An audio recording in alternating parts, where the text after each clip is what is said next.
Okay, in this video we're going to take a look at Paul Boghossian's The Maze of Moral Relativism, and I will share my argument map for this argument. So here we have an objection to moral relativism. The opening paragraph lays out who the target audience of this objection is. So he starts by noting that relativism is sort of a popular view in contemporary culture, especially to those who deny that we should derive our moral code from religion. The idea is that it's sort of weird to think about absolute facts about right and wrong, like where could they come from? And so the person he has in mind here is skeptical about the possibility of moral facts, of the possibility of an objective moral standard of right or wrong. And he's looking at the person who claims we should reject moral absolutes, but we can still keep our moral convictions in some sense. So even though we should reject that there are absolute standards of right or wrong, that there are moral facts of the matter, we can still say things like eating meat is wrong. We just need to add on to that according to my opinion, or this perspective, or that culture, right? So we can still say things are right or wrong, but we should understand this to be relative to a particular perspective, worldview, or moral code. Recall that, as Prinz says, once you accept relativism, you're open to the fact it's possible that people who disagree can both be right, just relative to their own worldviews or moral codes. So the question then, his guiding question for this paper is this a plausible response to the rejection of absolute moral facts? So I can't emphasize enough, the target audience is the person who is skeptical of an objective moral standard or set of moral facts. If you have rejected that, should you be a relativist? Or why not be a nihilist instead? So what's a nihilist? That's the view according to which we stop using normative terms, evaluative terms like right and wrong altogether, be it in their absolutist guise or their relativist guise. Instead of saying, we'll just stop saying things like eating meat is wrong. Or if we do, it'll be the same sense in which we say, like, Santa brought the presents. Santa brought the presents. There's no Santa. We'll still say this word because we're engaged in make-believe with our kids to make the spirit of the holiday more fun, if you like, lying to your children about the nature of reality. But when we do that, we aren't actually believing in Santa or believing that it's in some sense true that Santa brings the presents, except for when you go like, well, I'm Santa. Every parent is Santa. No, we're talking about Santa. There's no sense in which that's true. So even when you're engaging in pretend, because there's a purpose, it's a lot of fun, we're not actually confused about the existence of Santa. So why not take a similar kind of view to saying, like, eating meat is wrong?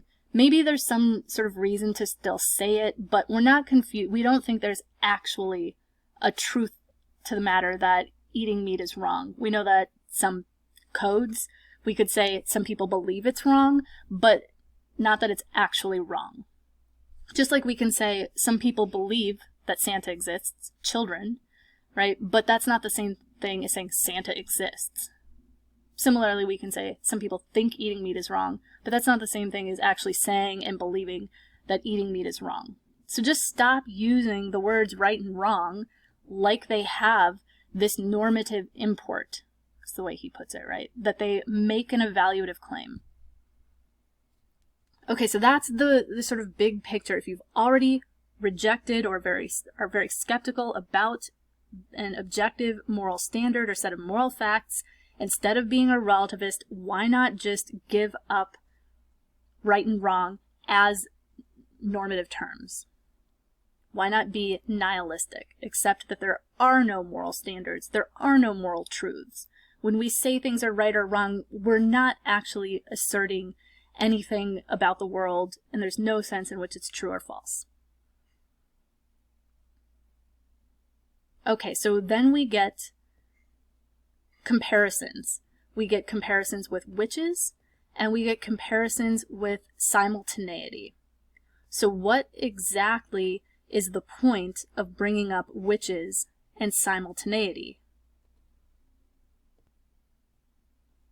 So this will make even less sense if you are not familiar with what Einstein taught us about simultaneity, right? So what I recommend that you do is do a quick YouTube search of the word simultaneity, and I recommend this quick 2-minute video by my earbot called Simultaneity, Albert Einstein and the Theory of Relativity. It does a nice job of sort of explaining the problem with the claim that two events can be simultaneous in some absolute sense from every perspective, objectively from every perspective simultaneous.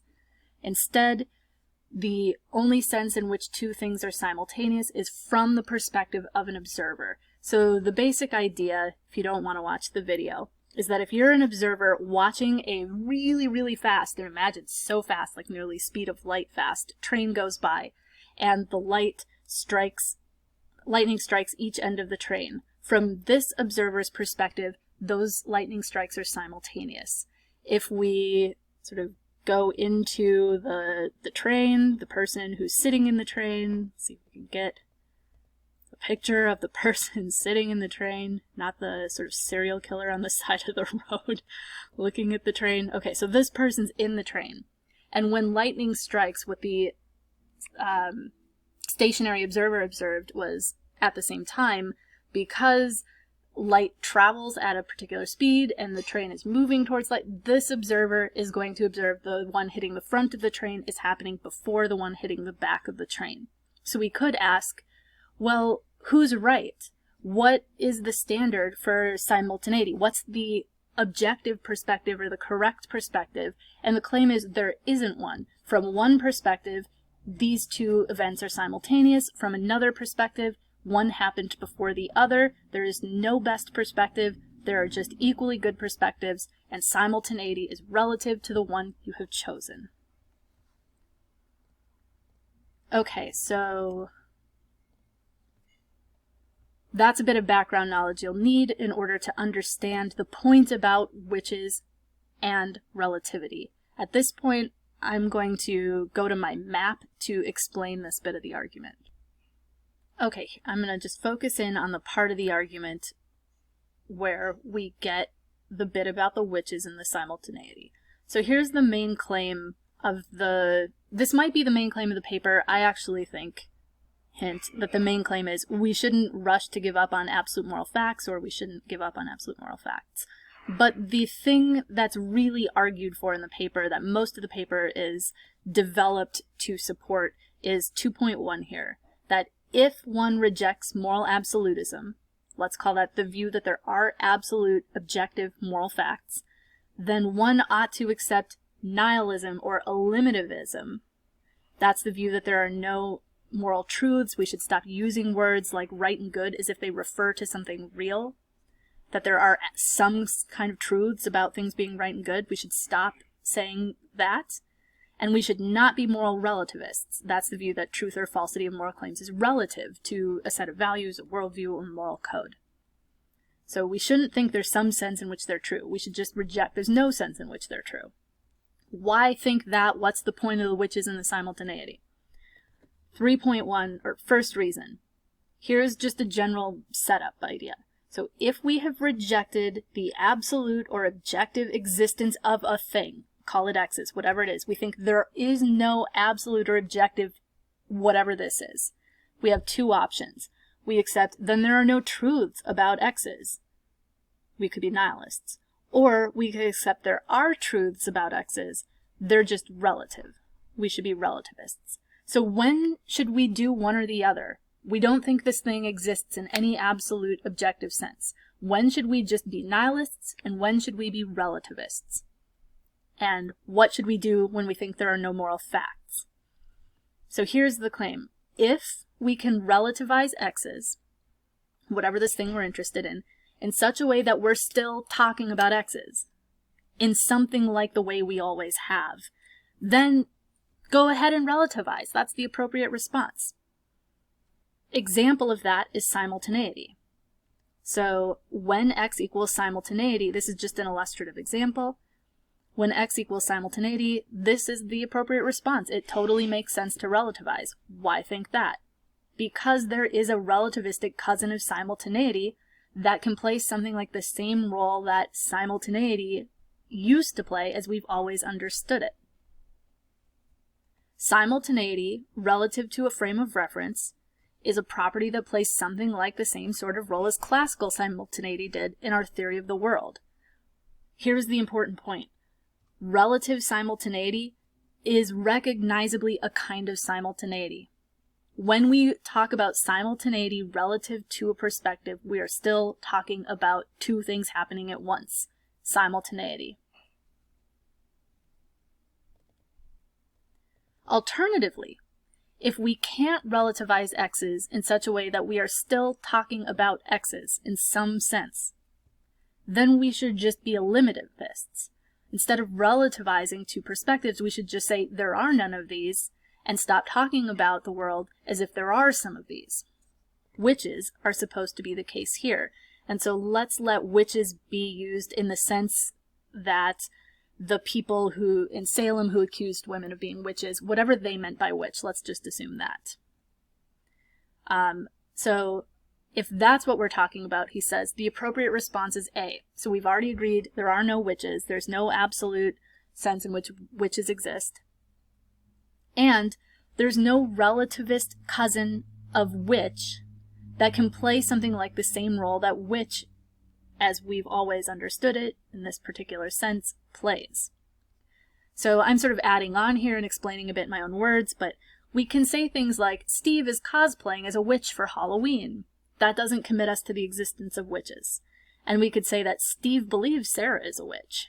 Also doesn't commit us to the existence of witches. We're just talking about what Steve believes. But we shouldn't say something like, the claim that Sarah is a witch is true for Steve, but false for anyone who doesn't believe in witches. That would have been clear if I'd put that instead of this. So the expression witch relative to a particular worldview doesn't pick out witches. It picks out what people believe. So relativizing witches is now just describing what people believe. It is not about witches anymore. We're not talking about witches when we relativize this is true relative to a worldview. So the idea is we should just stop talking about witches as if they are real things. There are no truths about witches. There are people who believe things about witches, but there are no truths about witches because there are no witches. And there's no sense in which relativizing it gets us a claim about witches. It just gets us a claim about what people believe. So those are examples of when you've agreed this thing doesn't exist. Should you be a relativist, or should you just stop talking about the thing as if there are truths about the thing? Now the question is, which category does right and wrong go in? And we aren't comparing, like, is it more like witches or is it more like simultaneity in terms of like right and wrong, simultaneity, and witches. We're talking about when we relativize, are we still talking about right and wrong, or are we not? Because if we can relativize and still really essentially be talking about right and wrong, then that makes sense. We could relativize. But if it's more like the witches case, where now we're talking about something else, we're just describing what people believe, then let's just get rid of right and wrong let's not use these words as if we're saying it's true that things are right or wrong. So what's his argument for this? Absolute right and wrong, the sense in which we sort of pre-theoretically or have always used the word before we anticipated or thought about relativism. These words have normative import. What does that mean? They're essentially normative or evaluative. When you say X is wrong, you are making an evaluative statement. To say X is wrong is to say that it fails to meet some standard of goodness or badness, of rightness or wrongness, right? So it fails to meet some kind of standard. It's essentially an evaluative bit of terminology.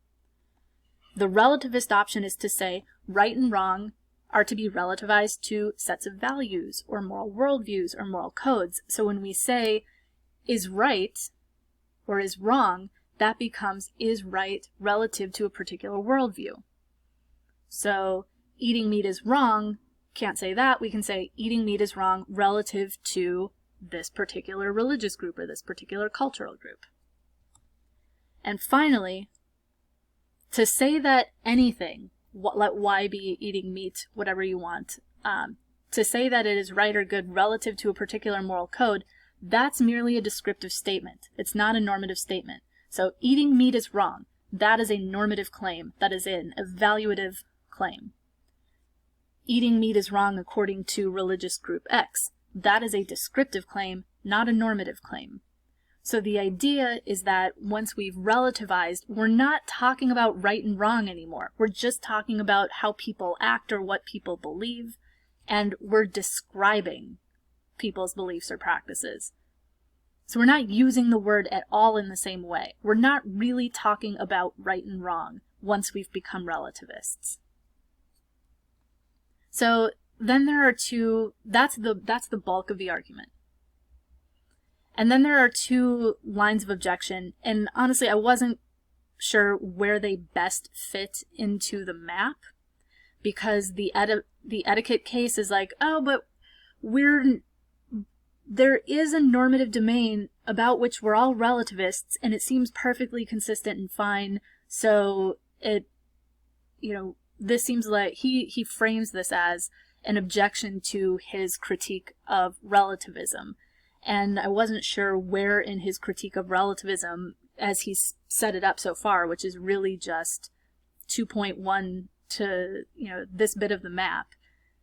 So I put it under this claim that we just can't relativize in such a way that we're still talking about right and wrong. The minute you've given up absolute moral facts, you've given up the possibility of a meaningful normative vocabulary. So I put it here as not necessarily. I don't think there are moral facts about etiquette, but we have a meaningful normative vocabulary about etiquette. How's that work? So I think it does make sense here. Okay, well, here's how the objection would go, and I've put in pink anything that is the potential objection that he's considering, for the sake of argument. So etiquette is a normative domain about which we're all relativists. Support, no one thinks there's an absolute fact of the matter about whether we ought to slurp our noodles while eating or not. And relativism is coherent in this case.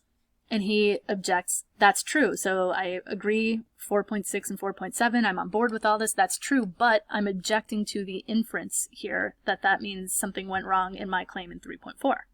That's true, but our relativism about etiquette doesn't actually dispense with all absolute moral facts. We take the correct absolute moral norm to be, we ought not, other things considered, offend our hosts. And so there's this underlying potential norm about why we should obey or conform with rules of etiquette. Okay, and then we get, I can't remember which order this came in, whether the final bit of the argument or the objection came in. I think that we ended with this, but I'm just going to go in order of the map.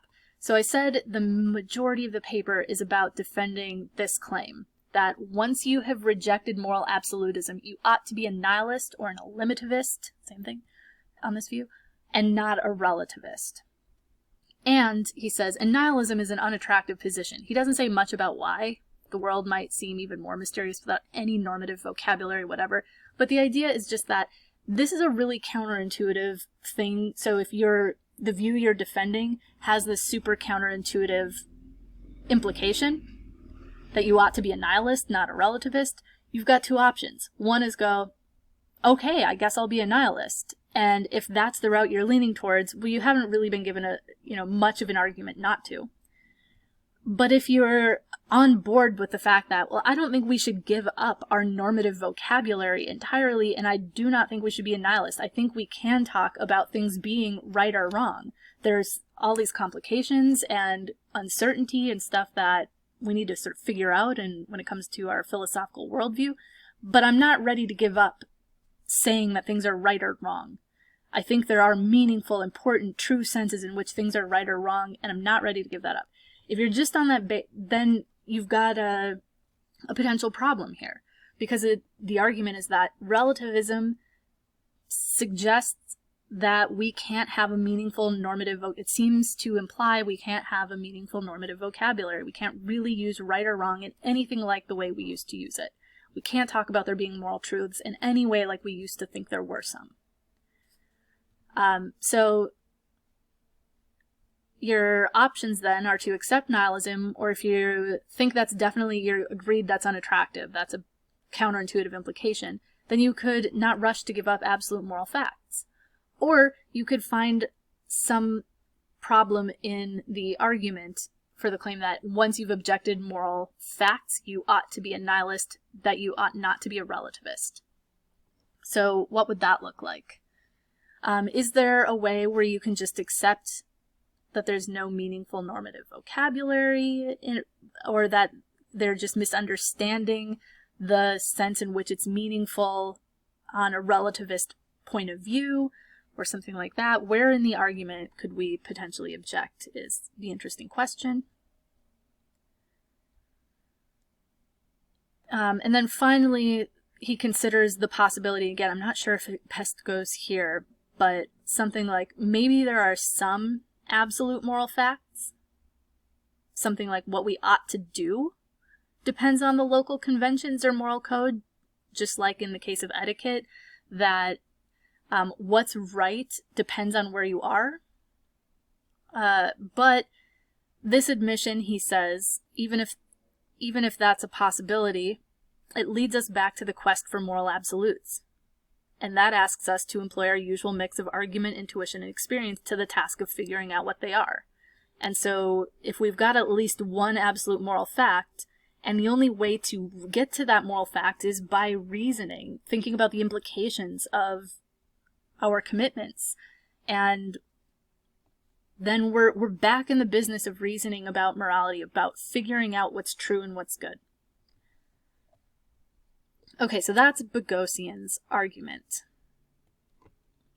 And the questions here are, how does this connect with, say, Prinz's defense of moral relativism? How, imagine how could Prinz, or one who's sympathetic to the kind of argument that Prinz develops, how could one respond to this?